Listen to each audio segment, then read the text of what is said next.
umpisahan natin itong talakayan natin, mga kababayan, sa NBI. Seryoso ang NBI po. Sa mga binitawang salita ni NBI Director, mga kababayan, Jimmy Santiago, seryoso po talaga na tatapusin ang cybercrime sa Pilipinas, mga bossing. O bakit ho? Eto, 7 tsekwa na naman ang nasa kote. No? Ayan, no? Bakit ho ba nagsidami yan ng in-check sa Pilipinas? Mga illegal, mga walang papeles, tapos eto, mga kababayan, credit card fraud naman po ang lakad nitong mga ito. Radyo Pilipinas, tignan, arestado ng NBI ng National Bureau of Investigation ang 7 Chinese national na sangkot sa credit card fraud at nagtangka pang manuhol sa mga operatiba ng ahensya. Kasi ho, mga kababayan, ang tawag dito, ang istorya niya, nahuli nila yung 2 na. No, nasa oblo na yung 2, mga bossing. Tapos po, dumating yung 5, mga kababayan. Dumating yung 5, binibigyan yata sila ng 1.5 million, mga kababayan.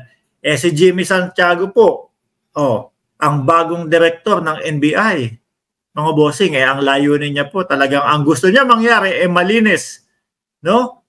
Ang cybercrime po. Siyempre, hindi naman papatinag yan sa 1.5 million, mga kababayan. So, ang ginawa, dahil panunuhol nga po, pinasok na din yung 5 sa oblo. At pagkatapos ho nito, mga kababayan, di ba, may dalang sasakyan, may dalang kotse. So, siniyasat nila yung sasakyan, siniyasat nila yung kotse, ayun. May mga nakita din pong mga smoke grenade, mga bossing. Dati ho, nung panahon na ako ay high school diyan sa may gagalangin, sa Torres, sa Tondo, mga kababayan. Biruin mo, merong nagaganap na, may hostage doon, may nagaganap na ganun.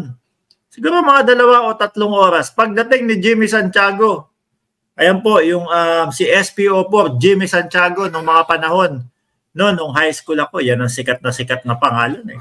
Pagdating, tapos na ho yung problema, mga bossing. Tapos na ho yung problema. Dito, sa kalagitnaan nito, tapos yung masamang loob, mga kababayan. Ituloy natin ang pagbasa dito, ha? Ituloy natin yung pagbasa dito sa balita na ito. Ang sabi pa ho dito, mga kababayan, no?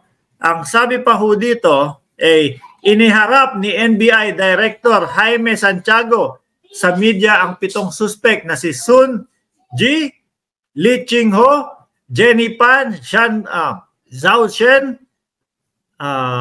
Dong Jiangguan, Yuan Bien at puro in-check talaga, no? At Wen Yu na naaresto sa magkasunod na entrapment operation sa Parañaque.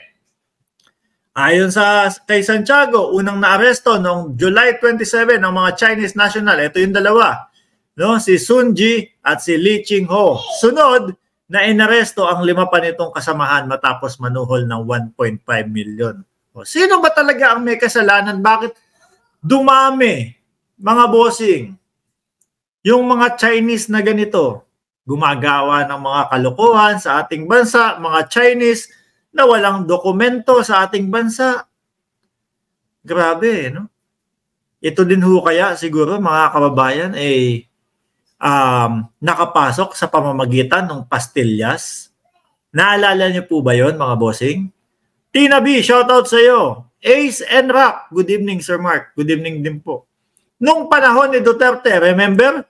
Yung 100 million classmate ni Duterte, bago pa siya nun, lagay ng in-check, iuwi pa nga yung mga maleta at pera. Sabi ni Ma'am Maria Esmana. Kasi po, nung panahon, nung pandemya, mga kababayan, kung makita nyo po yung yung airport po natin, mga bossing, ang daming mga checkwa, mga naka-PPE pa Yung yung sinusuot nung panahon ng COVID. Tapos kada passport nila may nakaipit na 10,000, mga kababayan. Hindi din ko kaya ito yung dahilan kaya bakit nagsiramihan at bakit nagsipasukan ang mga Chekwa sa ating bansa, mga bossing. Yan ang katanungan natin. Yan ang dapat nating malaman. At kung sakali mga kababayan, mukhang dapat may managot dito. Sino kaya ang pwedeng managot dito? Sino kaya yung mga leader ng ating bansa, mga kababayan, na sobrang pro-China, pro-Chinese, sa panahon nila, nagsisipasukan itong mga ito. Kayo na lang po ang magkomento dyan at magsabi kung sino yun sa tingin ninyo, no?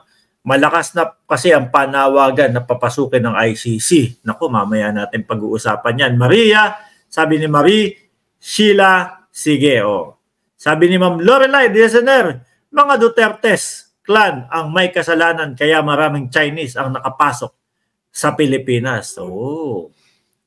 Nako, yun naman po hindi imposible kasing isipin ng taong bayan, no? Bakit yung mga nakikita sa mga kilos, yung mga nakikita po, mga bossing, at yung mga nagiging sagot. Although, si BP Sara walang sagot, no comment po, mga kababayan, sa usaping West Philippine Sea.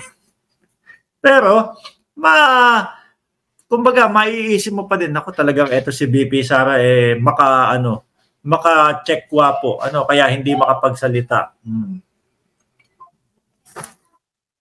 Sabi ni Bembo Sambade, naka-join na rin ng live mo, Boss Mark. Shout out. Here from Tagum City, Davao del Norte. Kayo po, mga bossing, tingin nyo po ba ang mga Duterte din ang may kasalanan ito ng pagpasok ng mga Chekwa, no, sa ating bansa? Or sila din talaga? Anyway, mga bossing, iwanan na po natin yung topic na yan. Dahil mainit po talaga ngayon yung usaping ICC Sabi ni Tina B, yes sila. Sabi ni Valkyrin, pahabol doon sa Duterte, pahabol doon sa mga Chekwa. Papasukin. Papasukin yung ICC na yan para matapos na ang iniisip nila. Tinatakot lang sila pero di naman kayang gawin, sabi ni Valkyrin Marcos. Anyway, mga kababayan, dumako tayo, no, sa pangalawa nating topic. Dahil yung pangalawa nating topic, mga bossing, nako, eto. Kung yung isang araw po